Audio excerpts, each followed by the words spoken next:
आठवड्याच्या पहिल्या व्यवहारात भारतीय शेअर बाजारानं सकारात्मक शेवट केला।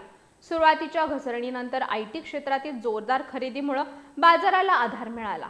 बीएसई सेन्सेक्स आणि एनएसई निफ्टी दोन्ही निर्देशांक वाढीसह बंद झालं।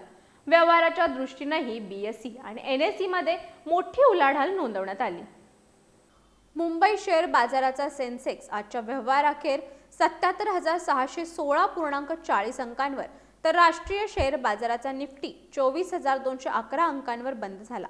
दिवसभरात सुरुवातीला बाजारावर दबाव दिसून आला, मात्र आयटी क्षेत्रातील समभागांमध्ये मोठ्या प्रमाणावर खरेदी झाल्यानं बाजारानं जोरदार पुनरागमन केलं। विशेषतः TCAS सह प्रमुख आयटी कंपन्यांच्या समभागांमध्ये वाढ झाल्याचा सकारात्मक परिणाम निर्देशांकांवर दिसून आला।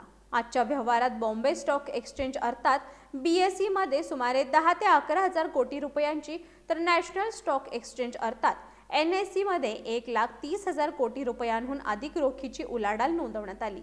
जागतिक घडामोडी, तिमाही आर्थिक निकाल आणि परदेशी गुंतवणूकदारांची भूमिका याकडे आता बाजाराचं लक्ष लागलं असून आगामी काही सत्रांमध्ये याच घटकांवर शेअर बाजाराची दिशा अवलंबून राहणार असल्याचं बाजार विश्लेषकांचं मत आहे।